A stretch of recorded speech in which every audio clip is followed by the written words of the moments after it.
What is going on, YouTube people?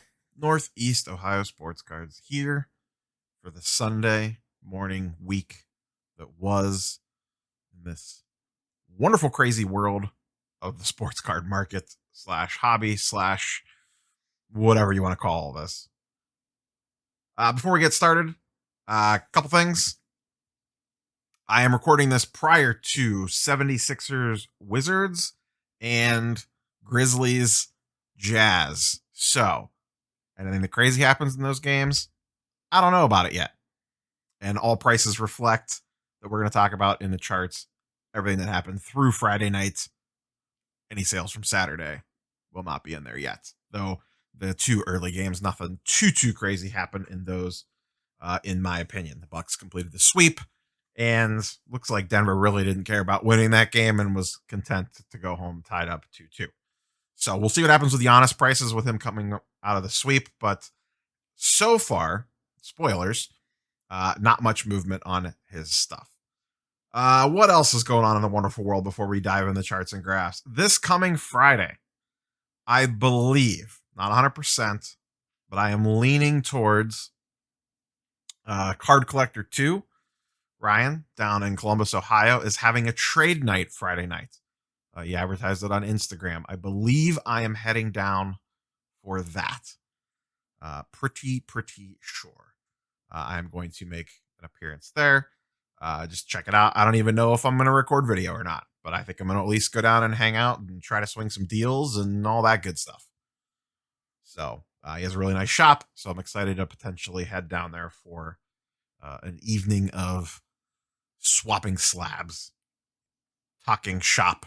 So if any of you guys and girls are headed down for trade night, let me know in the comments down below. I would also like to send a special thank you to Hannah from She Collects Cards for joining me earlier this week to give me the lowdown on the Dallas card show last weekend. The fallout continues from that, so is what it is. Before we dive much deeper, don't forget to smash the like button, leave a comment, subscribe, all the YouTube nonsense down below. If you want to check out Market Movers, there's a discount code down below for that. That's where we get all the fancy charts and graphs. And the eBay affiliate link is down there. Very simple way to support the channel. If you're going to make any purchases, consider using the eBay affiliate link, and I get a very small portion of any purchases made through that link. So, before we dive into like the complete charts and graphs, let's just kind of talk here for a second. I am very interested to see, the market continues to slow to a crawl. Um, all the feedback out of Dallas this week has been, not a lot of cash getting injected into the market. Flipping Steve did an absolutely fantastic recap that he posted earlier today on Saturday. Just kind of a really good breakdown about, sellers wanting over comps when selling to you, but wanting under comps when buying from you, but even more so than normal. I would highly recommend going to check that video out. Friend of the channel. He talks about, the upcoming national and all that. I'm curious. Do you guys and girls think we are going to have big show fatigue? Is that going to be a thing? Maybe I'll do a separate video on this. I don't know. I always say that. Sometimes I make them, sometimes I don't. But I just find it interesting that we have, the Nationals coming up. 2 weeks before the National is Dallas and Atlanta. There's a big Philadelphia show. There's a big Houston show. Does this reach a point of saturation with these big mammoth shows? And I don't know. I really don't know what that means. I'm not on the show circuit, if you will. The National will be my first large scale show. So I don't have a good firsthand vibe for it, but it just seems like you reach an oversaturation point with these massive regional shows. We had Miami not too long ago too. So I don't know. I don't know. Those are just my random Sunday morning, well, in this case, Saturday afternoon thoughts, but yeah. Playoffs continue to churn on. Card prices are moving with playoff performance, but people are being much smarter about it. You could tell the market is much sharper than it used to be. You're not seeing, like, Tatum prices are seeing a slight bump after he dropped 50, but they're not going crazy because most people are smart enough to know that they're going to get bounced by the Nets. We will see if that continues or if people get silly or not, but people aren't chasing these fly by night guys. The biggest news is, and like I said, as of the time of recording this, AD has a sprained knee, but is planning on playing. Luca is questionable for tomorrow night, and I haven't seen the latest on CP3 status. So Sunday seems to be a pretty big day. To me, all the good games are out on Sunday. I really want to watch Suns Lakers, and I really want to watch Mavs. I really want the Mavs to win tomorrow night. I just do not like the Clippers, and hopefully Luca is okay for the health of the hobby. God, if Luca would go down, you think you see a down market now? Oh boy! But he looks fantastic. So, and this has been an extremely fun NBA playoffs, in my opinion. Some of these games have been absolutely fantastic. The Hawks and the Heat, or I'm sorry, the Hawks and the Knicks. Um, it's just been amazing. Just a fun series to watch. You already know the results to this, but I'm very excited to watch Jazz Grizzlies tonight and see what happens in that one. So with that long preamble done, let's hop into some charts and graphs. We're going to hit all three sports today with a little bit of on each, and then Sunday spotlight at the end of the show. So let's dive in. First up, as you can see here on the screen, let me zoom in a little bit for you guys and girls. Trae Young PSA 10 base prism. And I have pulled out some stuff other than base prism. I'm trying to look more at silvers and hollows and all that jazz, but it is what it is that moved up. A nice little 17% bump this week. Started the week at 275, ends at 320. Once again, Hawks look pretty good. Knicks seem to be struggling a little bit. Julius Randle quite hasn't figured out this whole playoffs thing yet, apparently. But yeah, Trae on the move. And I think assuming, once again, I don't think the 76ers are going to have much of a problem with the Wizards. A potential Hawks 76ers series is very interesting to me, as those teams seem to have very contrasting styles. And if Trae can somehow pull an upset in that series, that would be big time. But Ben Simmons might be able to lock him down. We'll see. Simmons has looked really good in the playoffs so far. But yeah, Trae Young stuff on the move up. Other Trae Young stuff on the move up. His Concourse Silver PSA 10 took a nice jump this week, a 63% jump, in fact. Two sold at the beginning of the week for $675, and then one sold at the end of the week for $1,100. Small sample size theater here, but nice to see a big Trae Young sale there. And this happened when they won game 3. During that game, that someone swooped in and snagged that. Fairly low pop on his select stuff, only 190 of these in a PSA 10. Moving along, Luca showing signs of life. His base prism, I did not include it this week. It's showing that it went up a lot, but in all reality, it's basically the same. Not the problem, but the situation there is that it's basing it off of last Saturday's comps, which that's when PWCC ended like 40 Luca base prism auctions all at the same time, and it tanked the price down to like 837, I think it was. They've since rebounded. It's basically still sitting at $950. It's just right under $1,000. That card's been between $925 and $1,000 for basically weeks now, and it just will not move one way or the other off of that. And I think it's just because it's so high pop that it takes so much to move that card up. However, his silver PSA 10 did see a nice little bump this week, up 12% for a $675 increase. Once again, 12% doesn't sound like a lot, but when you're talking about a $6,000 card, a 12% bump is a little bit of a big deal. So that took it from 5,600 back up over 6,000, and I think this card will continue to gain a little bit of momentum, assuming health on Luca.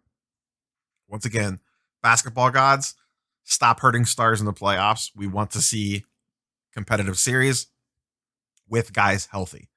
I really think the Suns would be smoking the Lakers if CP3 was 100%. But here we are. And we'll see what happens with the AD injury now on that one. And once again, I really hope Luka is fine for that game Sunday night. Trae Young Silver Prism also had a nice move this week, up almost 20% from 1,400 to 1,700. $270 change, give or take. And once again, I could think this will continue to carry momentum as long as they keep winning. Semi-obvious, I know, but the way that the market has been going, this seems fine. And I keep going back to this point. I talked about it in the live stream on Saturday, and I talked about it in the Friday video. A 20% increase for him playing well and being up 2-1, and probably going to beat the Knicks most likely. We'll see. Feels 100% completely normal. If this was this time last year, I feel like this would be up 50% or some stupid number. This feels right, at least to me. Maybe you guys and girls think differently, but to me, given the way Trae Young has played, given the way the Hawks have played, a 20% increase on his main rookie card. To me, silver prisms are the main card. We use base prisms a lot because that's the one that's most liquid, but main silver prisms kind of are the main go-to card, higher end card for any player. For that to see a 20% increase with what is currently going on in the marketplace and how he is playing and how they are performing seems perfectly normal to me. So I'm glad to see that, like, if the market was dead and people were just like, playing the Titanic music on the deck, this would not be going up 20% right now, in my opinion. The fact that it is gives me hope for the overall health of the market once things kind of sort themselves out. But I do believe that we are going through a correction right now. Speaking of corrections, Kobe Tops base 96 PSA 10 took a beating this week, down 20%, down $700 from 3,800 to 3,100. The higher price stuff continues to pull back, especially guys that aren't really doing much. We talked about it on Friday. AD was down quite a bit. LeBron's Tops Chrome seems to have leveled out at 20K. I saw it went one sold for 21K after dipping down to just under 20K. But these higher priced base cards continue to see major pullback, especially the ones that are in the multiple thousands. Like this one, 80 LeBron, like we just talked about. Giannis stuff continues to trend downwards, even though they just swept the Heat. I'll be curious to see if he gets a bounce early this week, but Kobe still continues to head on down. Let's transition over to football. We have 100% reached the floor on select. And what I mean by that are the base cards have leveled out. Like, we're not seeing big ups and downs in changes, at least with Herbert anyway. I've been running this the last few weeks. This is all four of his main base levels when it comes to select. And you can see they are basically dead flat. Up 13%, down 7%, up 3%, down 5%. We are essentially at the floor, in my opinion. So what this means is if you're looking to go buy select whatever of the current rookie class for an NFL, I think now's your time to buy and you're perfectly fine. I don't think you're going to see any downswings to that product at this point. I think it has reached its floor. Keep that in mind with 2021 select basketball coming. Sorry, basketball. I almost said football. LaMelo's select rookies are going to be coming here soon. I think we're about a month away from select basketball hitting. If you're buying singles, just let the market play itself out.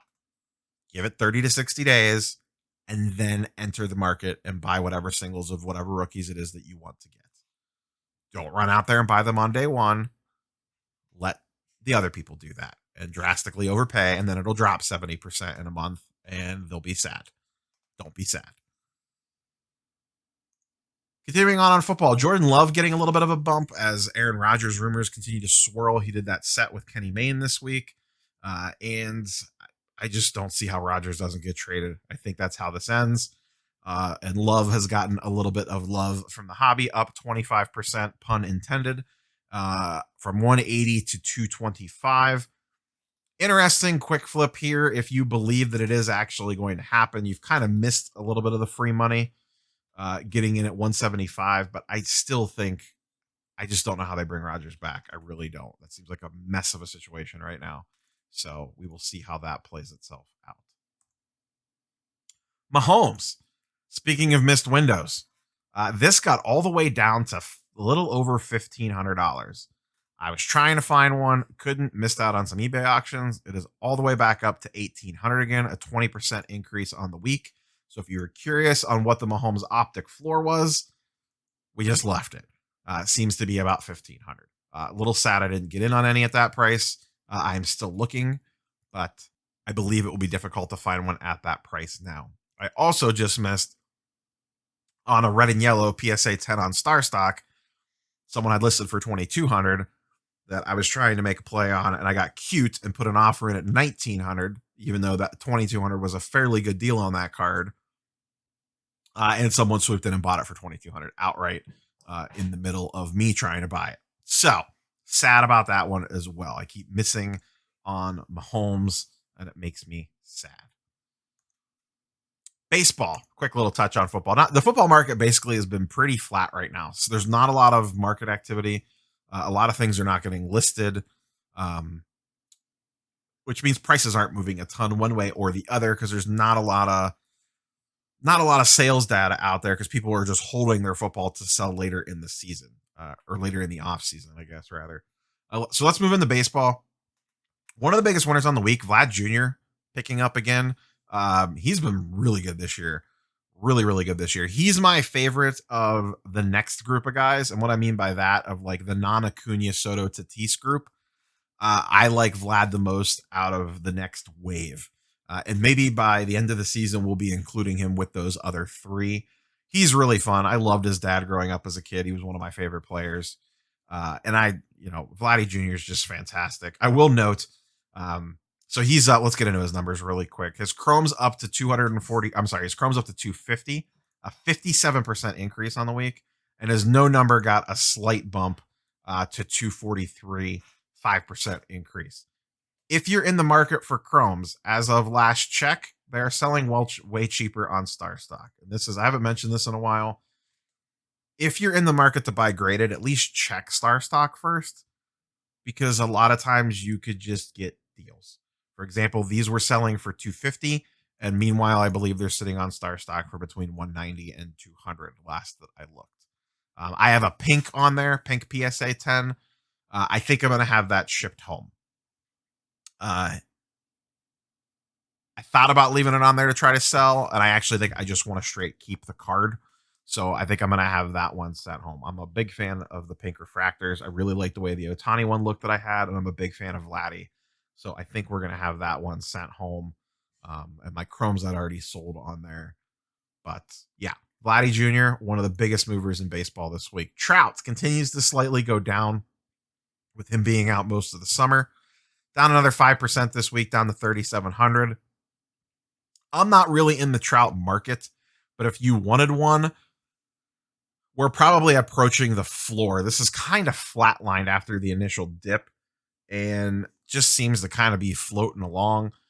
Myself personally, I like a lot of baseball, but like if I'm dumping 3,700 into the market, I would rather have two Mahomes optics for the same price or less potentially. That's just kind of where my headspace is. Nothing wrong with going after Trout rookies though. If that's what you're into, 100% a play. So keep an eye on that. If you were in the market for a Trout, now may be a good time to get one. Speaking of baseball, a lot of the paper product, and what I mean by that is like Topps flagship, is really going down the last couple weeks.